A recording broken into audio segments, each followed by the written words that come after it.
Welcome back to JKMoto Podcast, a weekly motorcycle podcast for the everyday rider, covering current bike and racing news, specializing in track days, club racing, and great entertainment.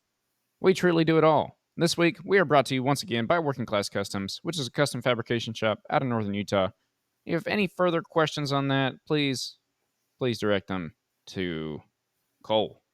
And I'm Kohl. And I'm Easton, and we are your two favorite hosts of your favorite weekly motorcycle podcast. I had to do a weird kind of... Did you notice I tested it before I went? If I don't, then I always go the wrong way. Because anyway. The mirror thing. It's a problem. See? Mine's right. Well, to my eyes, you're pointing at the opposite end of the screen. All right. Fair enough. We'll see. We'll see on the playback. Let us know down in the comments if you're watching on YouTube. If you are watching on YouTube, just know that our podcast go anywhere from a half hour to an hour and a half, sometimes even more than that, but probably not tonight. So if you don't want to sit through all that and watch it, that's fine. Go ahead and click the link down in the description of the RSS feed. Find us on your favorite podcast platform. Give us a follow there. Leave us a review. We would appreciate it. And tell your friends. Preferably motorcycle riding friends, but, whatever friends you got. Friends are friends are friends. How is it living in a place where it doesn't snow? Yeah, I went there already. Well, that's fine. I was going to give you crap, but I was actually about to ask you, how is it living in a place where you can't ride motorcycles all winter because it snows? When's the last time you rode a motorcycle? 4 weeks ago. Well, I was single tracking last weekend. There you go. See, so it's not that much different. I mean, I just had to drive 5 hours. Well, you've got a dirt bike. You could ride that in the snow, right? I don't want to get her dirty like that. Snow is water. We're working on making her. She might. Depending on what the snow does, she might become a snow bike here shortly. We doing the snow bike thing? We're thinking about it. Okay. All right. We're thinking about it. I have some options. I have some connections that are going to make that potentially make sense. I've heard the snow bike thing is different. I have zero experience with that. I don't have a whole lot of dirt bike experience, but I've heard the snow bike thing is not what you would think. Well, I haven't had the opportunity to ride one yet, okay. But I'm told that if you like a dirt bike, you will like that more than a snowmobile. So is the plan to test one out before you swap over, or are you just going to go for it? I have some connections that build them, so I can maybe get into one for cheaper, easier than somebody might be able to. Mm-hmm. So I've decided if I'm going to take advantage of that. But I have another connection that may allow me to go test ride some off the dealer floor. Okay. All right. We're just waiting for the snow to get more than. I know I complain a lot about snow, but so far this year we've been getting skiff melt. So it is a classic Utah problem. Tons of snow, but not at the same time. Yeah, it's early. January ain't here yet.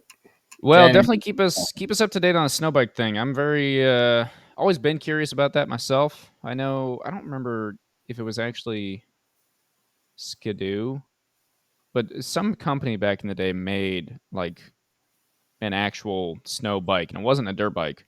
It was like a bullet bike looking. Imagine like an MT-09 looking thing. I know what bike you're talking about, and no, I'm not imagining MT-09. I'm imagining. Am I off on that? It's been a while since I've seen the pictures of it. I'm imagining more of a. I don't know. I'm leaning heavier into Vespa, but it wasn't that bad. Let's see if I can find it. Oof. Okay, I see why you're saying Vespa. That is not the one that I'm talking about. All right. Hopefully, you're going to put that picture you're looking at up here on the. Yeah, thing.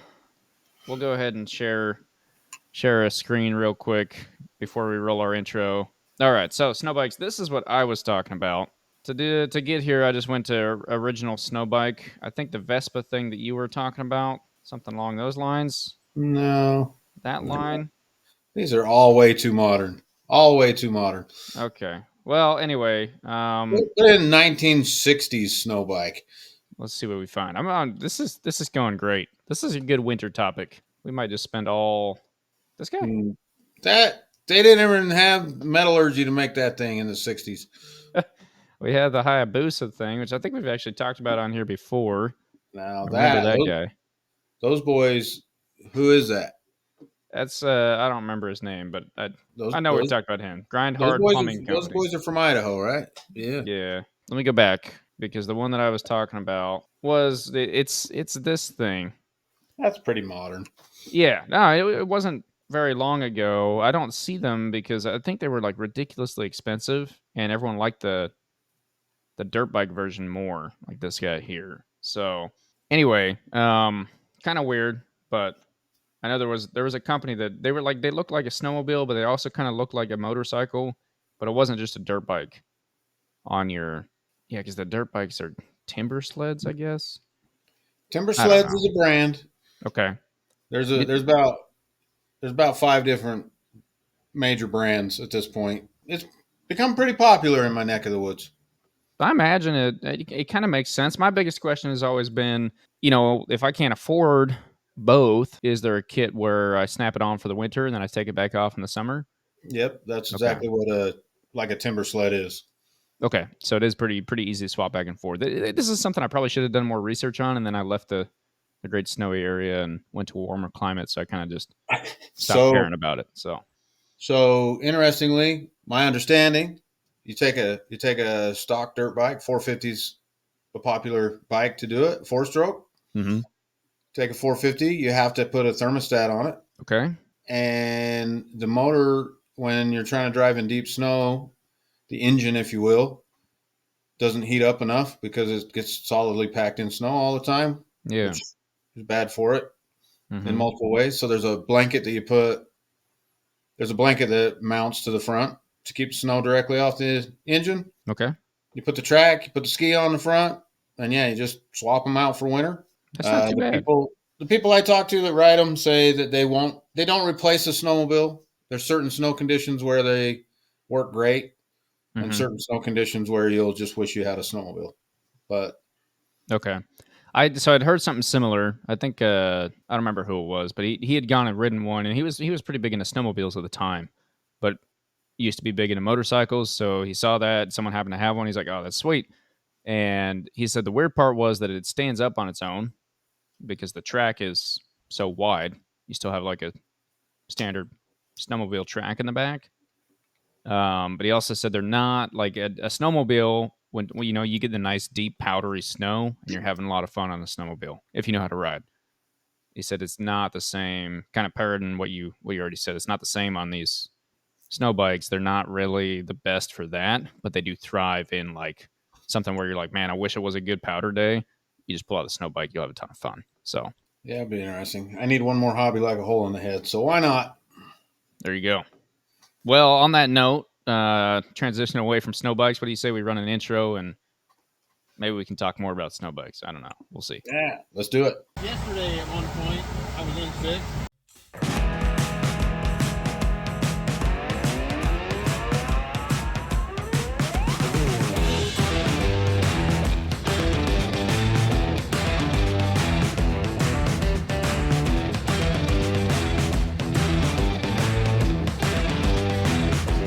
153 miles an hour.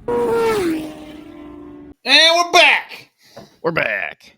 Still talking snow bikes. Is it No, still snowing outside? yeah, it is. Oh, it actually is right now for you.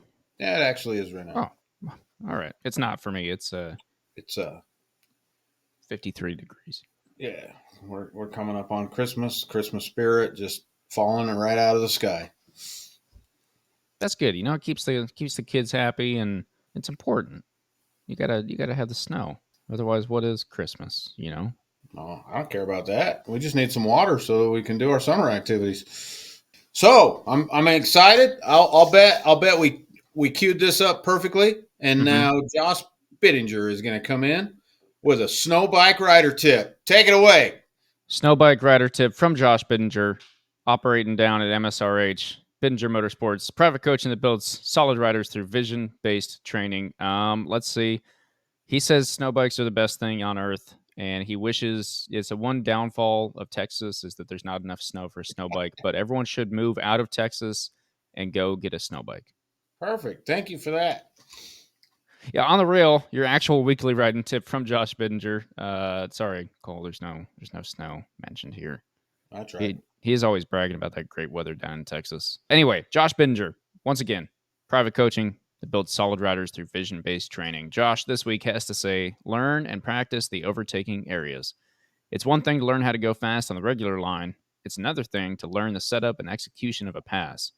Ask someone familiar with the track where are the best places to pass and how to set up. Many may simply be outbraking someone on entry, but there are others that may be easier and or safer. Learn where to give up a little to get drive in another area. Learn where a block pass works and where it doesn't. Figure out where the clean passes are and where the dirty ones are. Each one of these alternative lines takes practice to learn exactly how to overtake safely and confidently. When you go to racing and passing, you should have enough reps to know when to stick it in the gap and when to hold back. Don't just try to do something you've never done before just to get by another rider. You know, that last part of that tip, I've never done that before, but that's been done to me more than once. That's that last part. Yeah. Yeah, just kind of, Hey, I don't know I if can I got do this, it. but we're racing now, so I guess it gives me the opportunity to just send it and bend it to win it, huh? Yeah, and sometimes that's what happens. You watch them go out there and then continue on your merry way. There is definitely, it's a fine line. Bend it to win it should not ever be the goal, but when you're in a race scenario, I mean, I think you could speak honestly. I'm curious. Have there been times where you're like, I don't know for sure if I have this, but I'm pretty sure I've got this, and I gotta have it because I gotta win. Yeah, there's definitely those moments. Kind of cross that line of conservative with go for it. Yeah, not necessarily comfortable anymore, but it's got to be done. Yeah. Got to gauge your risk versus reward. I actually really like that tip because it is, for me personally, one of the. It is good to know where to set somebody up, where you can make passes. You learn that following somebody. You can learn that on the fly when you're following a new rider you haven't followed before, for example. Sometimes you don't have time to wait behind somebody to learn all those things, so you got to maybe push the issue. Especially in club racing. Yes. I don't know about all the tracks around the U.S., but it feels like club racing, we got a lot of races to get through, so our races are pretty quick. So you got 7 laps to get out there and get the job done. So you don't have time to sit there and analyze for 15 and then. Yes, but that being said, one thing I would add to that rider tip, something that I've focused in a lot more on, our co-host is always putting it in my head, and I need to get better at, is sometimes taking, I don't want to say the incorrect line, but sometimes there is a line that you can take that removes the ability of the other rider to take their preferred line. Yeah. Which falls under block pass. A little bit, yep. A little bit, but I think there's even more to it than that. More to it than just, when somebody says block pass, I always think Rossi, right? Mm-hmm. And he's famous for the block pass. But I think, playing chess instead of checkers, sometimes you can, know, especially when you followed somebody, you know where they like to go. If you can put your bike there first and they have to choose a new line, especially at a club level. Yeah, that's kind of going to throw them off and most likely keep them behind you. And possibly. It's been done to me. It's been done to me more than once. So how do you, just out of curiosity, how do you combat that? Is that something that, like, when you're out doing practices or warm-ups or whatever, you're testing new lines, or is it just kind of as you race and you pick different lines because someone does that to you? You're like, oh, this line does actually exist. I'm just going to answer that quickly without a lot of thought. And answering that quickly would be, that's the kind of experience you can almost only get in a race setting. Okay. Either a race setting or maybe you're out there with one of your boys fighting back and forth on a track day. But I think that's something that's hard to recreate just going around. Like, what if a guy came inside? I could maybe hang out here. What would that look like? I think that's kind of hard to duplicate without the bike actually being there doing it to you. Yeah, so I guess that makes sense. I kind of want to caveat that. I agree with you 100%. I would say someone with enough discipline or someone with like a team behind them is like, hey, or a coach there. But it kind of goes with what you said anyway. If you got a buddy there to kind of set you up, I think if you were like had the mental capacity and the mental discipline to be like, nope, this is the line I'm going to take because I want to try it. I want to see what's happening. But usually on a track day, we don't really have time for that. There are other people there, like not gonna On a not track gonna day, happen. even in traffic, you can afford to. I don't want to say safely because we're being safe on the race day too, but on a track day, you have time to.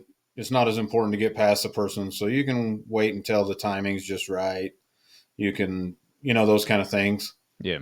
But that's why the learning curve gets sped up so quick Mm-hmm. when you start racing. Is you're forced to do those things in real time, and you start learning faster. You Yeah. don't just ride through the corner. You figure out how to get by that guy in the corner. Yeah, and then on to the next one. Well, I think back to doing track days for however long and knowing that if you were offline, and maybe not just track day versus racing, but more novice rider versus more experienced rider. Mhm. There's a line that you want to be on. That never changes. There's always a line you want to be on, Yeah. but your comfortability is that a word? Yep. Comfortability. Yep. Your comfortability with like on the fly going, this is where I want to be, but situation deems that I need to be over here, and I'm completely comfortable with that. And being able to move around on the racetrack, multiple lines. Yeah, in and a still being race. able to hold a decent pace Yes. on all those different lines. I think Yeah. once you start learning to be comfortable with moving around different race lines, that's when the growth starts to accelerate. Growth. Yeah. Yeah. That still reminds me that the one track that we did down in Chuckwalla. I don't know. I know I mentioned this recently, but I don't know if it was on the podcast or just out and talking to people. But this guy, he had followed me around for a couple laps. He came past me. He had a vest on, so he's control rider down there. Taps his tail, so I follow him around, and I was sticking with him pretty good. Right, he was just showing me a couple spots, like pointed out, like, "Hey, here's the apex, not where you were." I was 3 feet off or whatever. I was like, "Okay, cool." Pointed out a couple things, and then he like looked back, gave me a thumbs up, and then kind of left and took off. And as he took off, he noticed the cameraman was on the outside of the corner we're coming through, and there's a pretty long left-hand corner. So in the middle of that turn, he like takes his left hand off of the inside of the bar with the bike fully leaned over. And in my head, we were cooking, right? Like I was following this coach, this control rider through, and we were moving fast. Puts himself back up in the middle of the bike, doesn't change his actual like trajectory in the corner at all, and goes over and flips the bird to the cameraman middle of the turn. Meanwhile, I'm hanging on for dear life, hoping to make it through this thing because we're going faster than I've been all morning. I was like, I've got a long ways to go. Like in that moment, I realized I had a long ways to go. But that's the goal, get there eventually. We'll get there. Yeah, learn where to pass safely and learn where it's easier. And I think our addition to that is learn to get comfortable with multiple lines. The more comfortable you are anywhere on the racetrack, the faster you can be in a race scenario. It is not necessarily the fastest lap time, but it is what it takes to win races. So I think it's safer when you start getting some pace. If you only have one line that you're comfortable doing, yeah, the minute you get off that, you're done. It's over. Yeah, it starts to get dangerous again. Well, and then you're more likely also, like if you get off the line a little bit, you're more likely to kind of cut over where maybe you shouldn't, because there is still that aspect of it, right? Be comfortable on any line, which also means sometimes hold your line because you know that you shouldn't cut over right now. You're not responsible for the people behind you. However, it's part of getting that whole race license as being a predictable rider. You don't want to just and cut over to the other side of the track. That's not where you are. Yeah. Elation. I thought we were talking to Alex Marquez. All of the above. Wait, no, it was Bagnaia that did it too. Marquez? Bagnaia has never done something like that. You're right. So yeah, perfect. Oh, well, thank you, Josh. I like the thanks tip. for the tip. Thanks for the tip. Thank you. And on that note, sorry, I had to say, Jorge Martin says that the Aprilia has taken the biggest step in a single offseason. The changes to this new bike are more than that bike has ever made before. And I was like, Didn't someone say that last year? Somebody says that every year about every bike, I was probably. going to say, it was like about a But- Honda. But my God, we heard it again, and I was like, you know what? The only thing they did was the rider mod. It is the biggest leap in recent years. So Yeah. I seen today on the gram. I was Mhm. gonna shoot it to you, but your dream has come true. You can buy winglets for your bike that modulate. The faster you go, the further they come into the bike, and you slam on the brakes, and they're back out again. It's true. I seen them. What I didn't know that. I was not aware that that came into fruition yet. What can you give me a brand? I want to see. I got to see it. I have to find it. It's an aftermarket company that's just selling winglets for different bikes. What do MotoGP winglets do? MotoGP winglets don't do that. That's illegal. That's something they know. got outlawed. Yeah, I'm trying to. I just googled modulating motorcycle winglets. It's not bringing anything up yet, but okay. So you're saying, So you want winglets for your downforce and all that kind of good stuff. mm-hmm. But apparently, when you want to go super fast, you got to fold them babies in like an F14 Tomcat.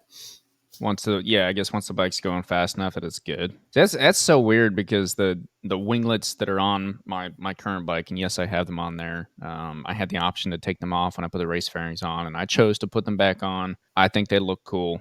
That is all. Because Aprilia came out and said they will provide an amount of downforce over 156 miles an hour. Up to that point, but it's really not. They're not going to do anything, which kind of cracked me up because I was like, well, even like a great racer, on most tracks in the U.S., how much time are you really spending over 156 miles an hour?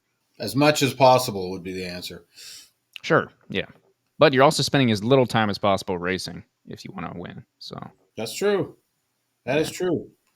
the whole goal of what we do is to spend the least amount of time doing what we do. So did you go watch the show I told everybody to watch 2 weeks ago? Not yet.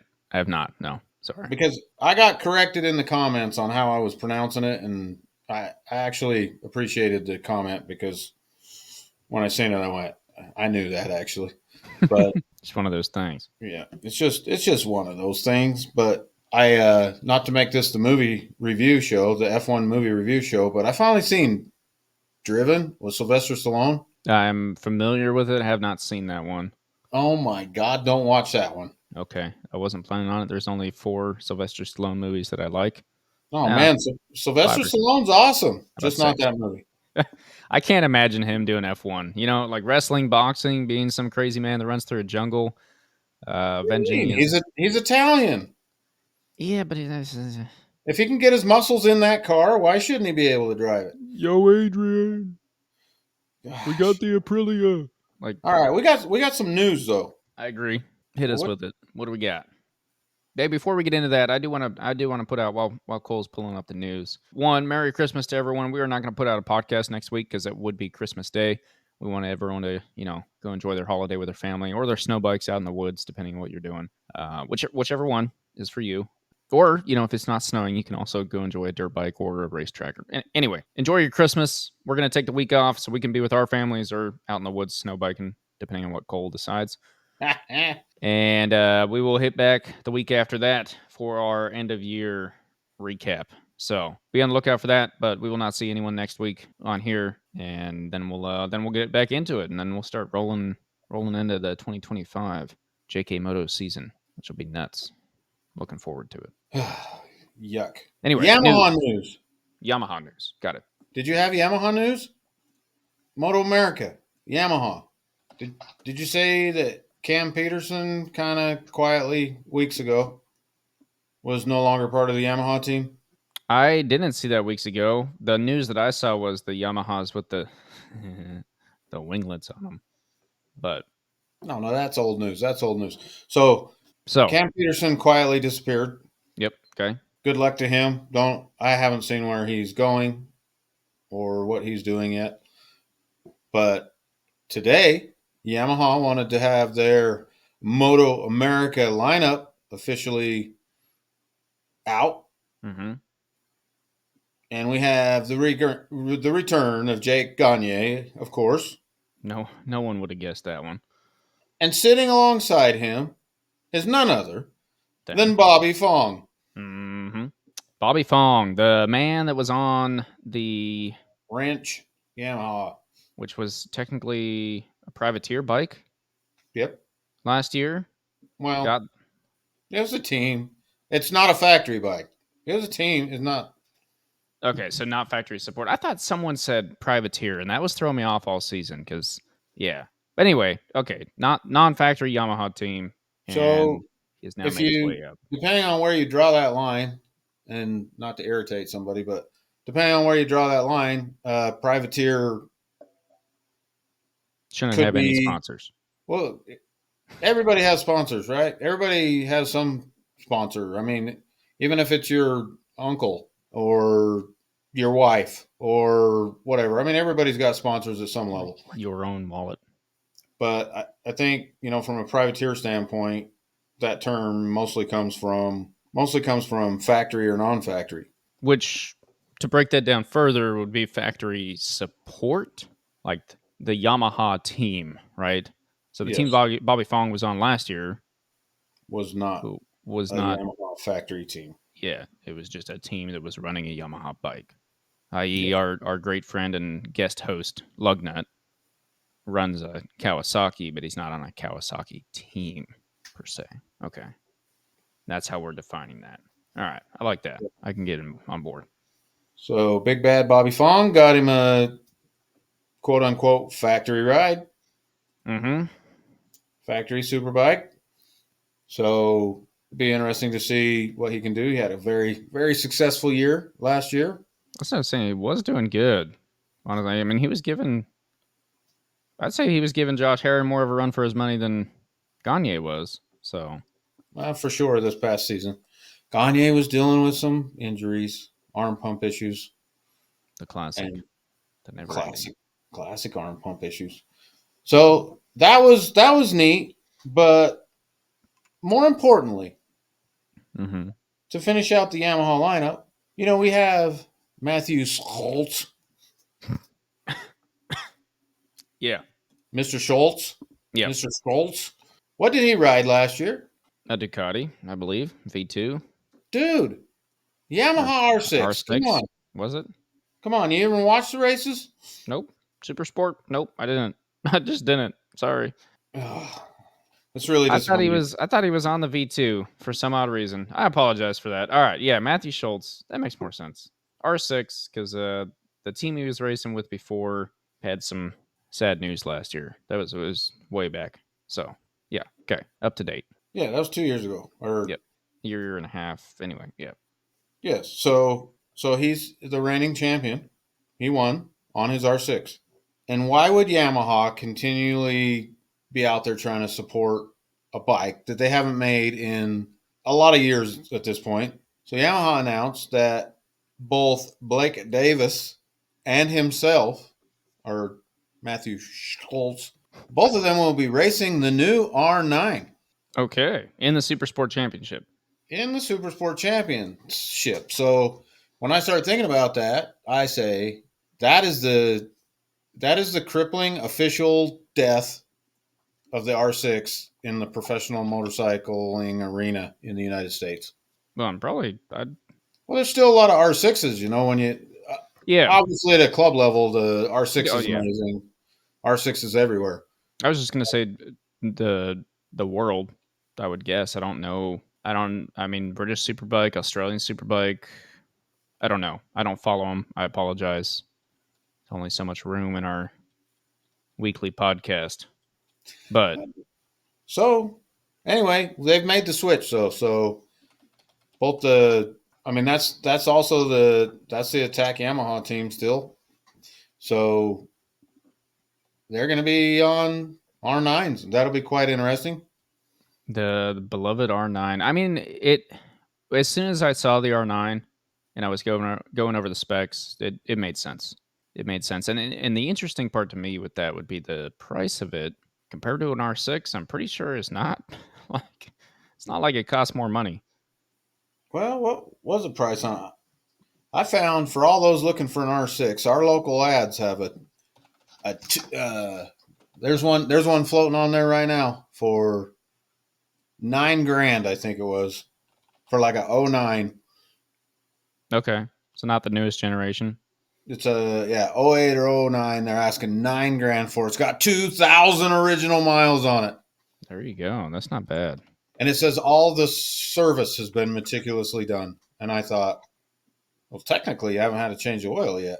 You're supposed to do the first 500-mile change. Well, so Break-in. they changed the oil once. Break-in change. Yeah. I mean, it's been sitting there for 12 years or whatever, but Yeah, just to put that in, 2019, that's the year I went for with the R6. MSRP was $12,199. The 2025 R9 MSRP is $12,499. So a whopping $300 more dollars. So like I said, that's kind of been the whole thing. I was trying to talk a buddy of mine into buying one the other day. As he said he was looking to get a sport bike again, and I was like, he's a Yamaha guy. And I was like, the R1 and the R6 are kind of going out, but the R9 does look pretty sweet. So definitely sad to see the others go. But so my question for you, since you sound a little bit more up to date, and maybe I just need to do more research on it, and I can bring that later. But if we're running the R9 now, got some more CCs. I don't know if we really have that much more horsepower, but are we going to be able to stop tuning down some of the other bikes? Or is the R9 still too small in horsepower? well, I mean, they'll still balance them all. I don't know how that. I haven't looked at the numbers side by side to see how that backs up with the elusive V2. Yeah. I mean, last time I heard, the R9 does not have an official horsepower number for the US yet, still. But I think there was, I read on, it was like a Reddit thread I was reading. It was posted somewhere else in the world, maybe over in Europe, and it wasn't that much more than the R6 or the MT-09, sadly. So kind of a bummer there. We got a bigger bike, and I was really hoping they would step up the game just a little bit so the 750s and the V2s didn't have to be tuned down so bad. But Yeah, I'm going to hold out. Yamaha, if you're listening, I'm holding out for the R15, oof. whatever One- that is. 150 cc's? It'll probably be the Busa killer, the R15. Yeah, inline 7.5. I don't know. I'm just saying, though, if anybody needed the signal, there's the signal. Everybody's always wondering how long they were going to keep bringing R6s out there. And if you get the defending champion to switch, which why wouldn't you? If you're Yamaha, you're not going to sell many more R6s by winning championships. Yeah, not new ones anyway. Not new ones. Club racers will keep buying used ones all day, but And they probably will for the next 25 years. But yeah, it's not going to change. The R6 was a great bike. The saddest part is sure we're losing the R6, but I just think about like Ducati, the V2 is not. I'm gonna miss. I'm gonna miss it. 600cc inline four, 16,000 RPM or more, no power till you're at the top of it, and then it absolutely wrecks you. And it's sad to see it go. The newer bikes that we're getting are getting more electronics, and that's kind of here or there depending on what you feel. Had a lot of conversations with a lot of people. I think it was coming, so there's no really getting around it. You can complain about it, but it was coming. The power delivery being more predictable and manageable is what the public has shown they want, and so that's what the manufacturers are doing. Also, I think that's easier to handle all this crazy emissions equipment that they're required to have. Well, So I would argue with what you just said because I would say you said it in the wrong order. Emissions first, because emissions are driving the manufacturers to make the bikes that they're making. The public didn't love them initially, but the factories have to be smart enough to figure out a way to make you fall in love with them. And then the full switch will come where they'll be, when you're as old as me and you've seen the world turn a couple times, you'll know. Here we go. All right, everyone sit back. Crack one open. I mean, I've been through it all. There's still people that swear two-stroke up and down and two strokes will never die. And there's always going to be those five guys that are out there touting the old school two-stroke. I'm not talking these new, reincarnation of two-strokes that are coming out. I mean the traditional old school two-stroke. That thing, there were some people that were never going to switch. It eventually switched. I mean, maybe we'll see that with electric cars. I mean, every day I running into more and more people that are actual fans of electric cars. It used to be embarrassing. You know, you had this one guy trying to justify his existence and why he drove an electric car. And now that switch has turned to where there's a whole genre of people that are, my electric car's cooler than your car. Yeah. And we're seeing that switch right now with this. And there's always going to be some people hanging on. I mean, there's still people that are hanging on to the two-stroke MotoGP days. And That's true. That's been a minute. yeah, and I'm not saying that that's wrong or right, but that's the nature of things. The Yeah. young generations will come and they'll dictate. And It'll be, the only other interesting part with that, though, and something I forget who I was talking to about it, but Euro emission standards specifically are the ones that are killing all these manufacturers. yeah, And it Euro seems to be 5. hitting the non-European manufacturers a lot harder. And I've been wondering how much that's having an effect. Like Ducati and Aprilia not having as much trouble per se, maybe. And I'm not sure on the sales front. I don't have that info in front of me. But them with KTM, well, and KTM's a different story because their financial situation at the moment. But they're not. They should be able to get that info very quickly. They should, in theory, if I was building motorcycles and my country was the most restrictive on emission standards, I would want to know from that EPA or whoever it is that runs it over in Europe, like, hey, I'm going to send a guy over. You're going to give me your updates of your plans for next year because I want to be compliant with your plans. I'm not trying to change anything. I just want to make sure my bikes are compliant and I can continue to make bigger, better, badder bikes that the public wants. Meanwhile, Japan's like, hey, check out this bike. And then Euro 5's like, hey, your exhaust is too small. And so they got to redesign and come up with something. And so think about that for a minute, though. Just imagine, come with me on a trip. okay. If you were to walk into your Kawasaki dealership right now and look at a Kawasaki 636, that thing is going to have an exhaust, a silencer, the slip-on that is bigger than a freaking bike is, right? Yeah. It's just this massive, massive thing that goes in the garbage on day 2. And that's just because the UPS man didn't stop at your house. But now picture that you did a YouTube video recently on the Aprilia 660.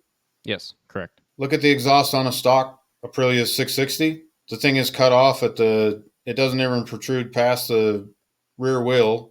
Yeah, it's built into the belly pan area. It's built in the belly pan. The pipe on that Kawasaki mentioned is bigger than the belly pan on an Aprilia. So they're not cramming that in there. But what's the difference between those two bikes?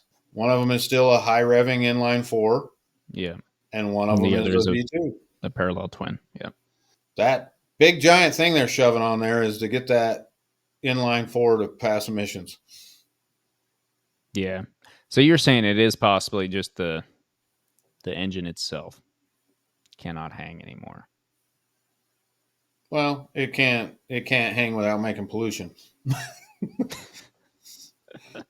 Oh, anyway, yeah. It's just nuts. It's sad to see. We talked about it, I think it was probably almost a year ago now that we talked about the death of the 600cc, and it is sad to hear that news. I agree with you. If Moto America, one of the last big classes in the world to be running on R6s. Yeah, if they're gone from there, that was the last holdout. Yeah. Yeah, it's over. It's over. But it does kind of open up also, will we see Triumph maybe actually release a 765? So we had the Triumph 765 Moto 2 that came in limited quantity. Is Triumph going to maybe kind of come up with that also, or come up with that and bring it back out to enter the game? Can we see a couple other manufacturers kind of start to enter this game now? But it also it's still so weird to me because we still have the twins class, and now we're still going to have the super sport class, but we also still have to have like a super ultra mega lightweight class for only the Ninja 400s, and then there's the fan favorite Ninja 400 RR that doesn't have a class at all, and apparently is blowing up all over the world. So I don't know. It's something everybody's battling. I don't see it getting better in the near future. Yeah, probably not. Probably not. But I what I remember a haven't seen. simpler day where they just said, "Hey, why don't you make a 600?" Okay, Yeah. that's your cutoff. I mean, that's how it always was, though. I mean, not Yeah. really, but kind of. Yes. I mean, if you look at, yeah, that's a whole nother tangent. I mean, dirt bikes. Mm-hmm. Even in dirt bikes, you had the 125s and the 250s. Yep. At your top tiers in the two-stroke days, Mm-hmm. and then they even played around with 500s for a minute, but it was pretty easy. Like, here's a 250, here's a 125, here's this class, here's that class. Then the 450s come out, and it's still fairly simple, right? They got a 450 as the top tier class, but even in those classes, you're starting to get more and more bikes that are coming in. What about the new Ducati? When do they start trying to balance the new Ducati dirt bike? Yeah, I don't know. I haven't looked at that since we talked about it forever ago. I don't Oh even man, remember. they they won the European Championship over there. I don't even There's remember like what size it is. It's a 450, but it's 450. Okay. Desmodici Oh drive. yeah, It doesn't have springs. the Desmo 450. So I mean, there's a lot of things they can do. There's some disadvantages to that, but there's a lot of advantages to that. But you're going to start getting into more and more. We gotta limit the playing field. We gotta make everybody on the same page, and Yeah, that's I mean that's the worst part. And it's the I guess worst. that's It's what the you're kind worst of best getting at. part. Yeah.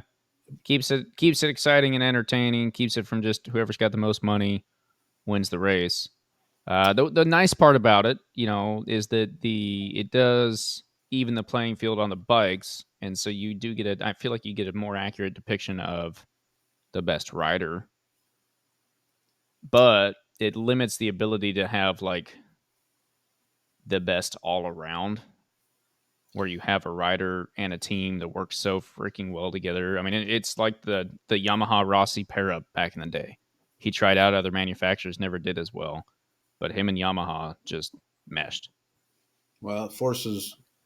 I mean, at least in like the dirt bike world, you have a range that you can play in with all the stuff around it.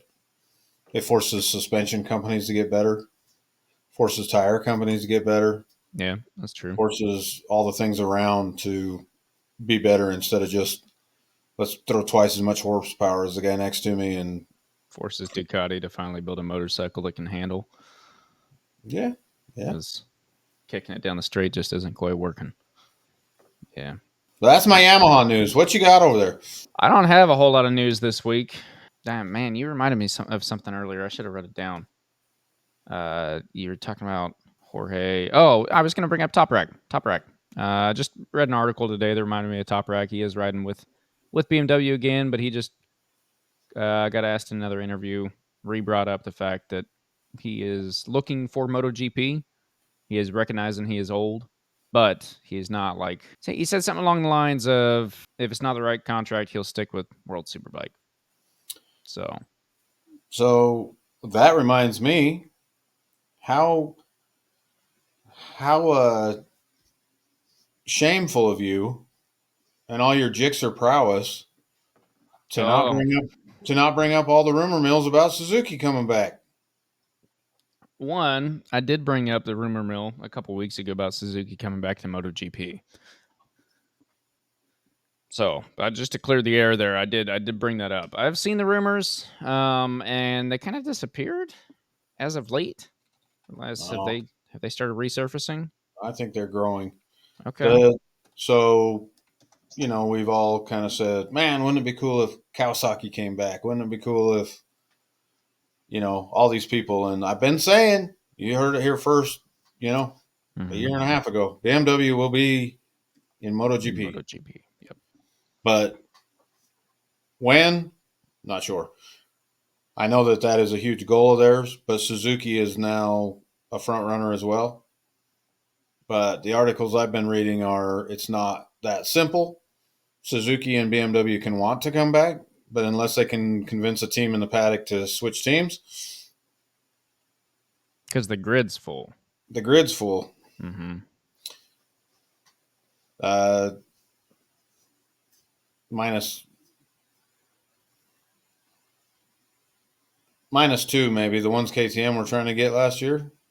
Yeah. Or did they? Yeah, it doesn't matter. Anyway, they've got to convince somebody to switch. And if you're on Team Ducati, why would you switch? So we've seen a couple Ducatis fall off the grid this year.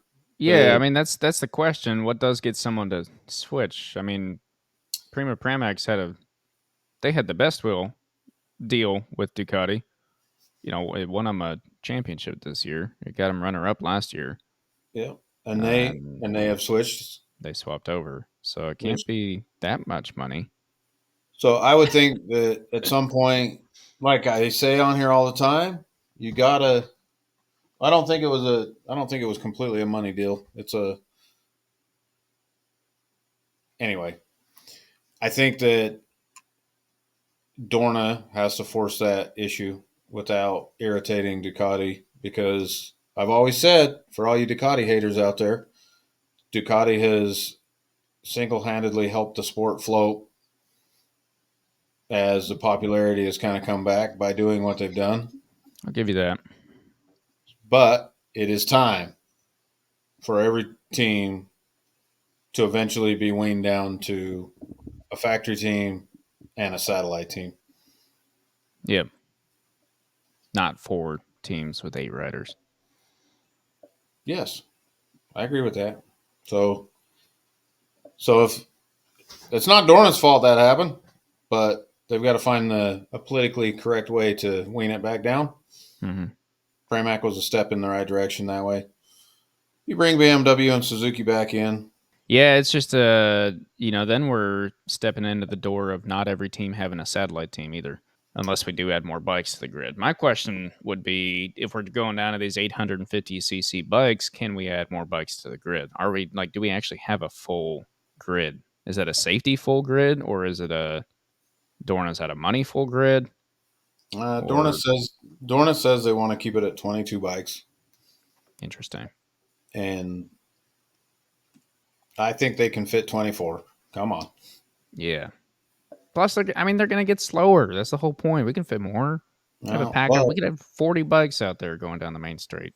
Well, 22 might be a good number, but they're not taking into account that Joan Mir only does one lap. So yeah, there's never actually 22 bikes. Yeah, I mean, it's guaranteed to be 21 by the time the first lap ends anyway. Yeah, and then Marquez will take 3 more people out. Well, that's true. So, I think his New Year's resolution is not to take everybody out. Him and Bagnai have been playing awful nice. It's 2024 still.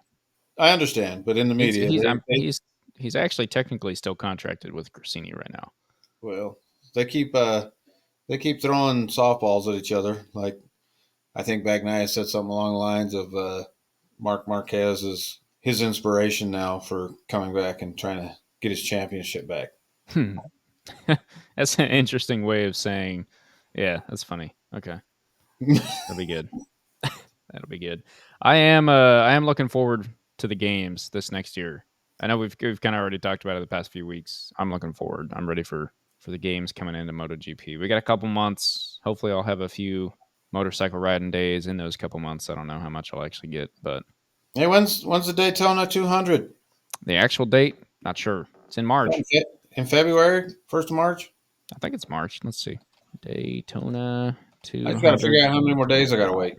Maybe it's the end of March. March 8th, looks like. Supposed to be a big one. Yep, March 6th through the 8th, 2025. Might have to accidentally be in Florida. How does one accidentally be in Florida? I've done it before. All right. I think most people who live in Florida accidentally went to Florida once. Yeah. There's a lot of hurricanes down there. But, you can tell the difference between someone that accidentally went to Florida and someone that's from Florida by how they handle a hurricane. Most of them just, shut the door and... shut the door and put a rug against the inside. Yeah. But it's crazy. I don't know where the news companies always get their clips of all the water, because I got friends with parents in the Keys. A big old hurricane comes through. I'm like, your parents good? And it's like, Yeah, yard's a little wet.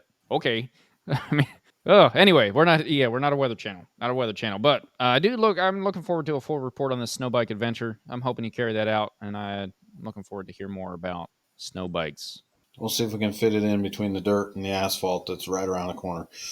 There we go. Just a little bit of snow. Then you got Wait, all you need after that is a water bike. I got one of those kind of. Yeah, I was thinking about that. That's like the closest thing. They don't really have water bikes, but if I was going to call something a water bike, it would be. But they used to. While you're finding a better picture of the old school snowmobiles, you'll find a water bike. Okay. They used to have them. Trying to imagine. That couldn't be that bad. Single ski on the front, just like a snowmobile would. And they had kind of a track. Yeah, I mean, it's like a self-propelled water ski, basically. Sure. The weird part is that you go into the water, just like the snow, you go into it. The dirt, you can kind of go into, but not like water and snow. Well, that's the good thing about the water and the snow is that you can go into them and it's not a hard stop. Like this podcast is going to have right now. And on that note, it's time to end. Yeah, see? Say yeah. There you go. All right. Thanks for coming. Thanks for listening. Come back next time. In 2 weeks, we will see you again. You guys enjoy your Christmas. Happy holidays. Thank you. See ya.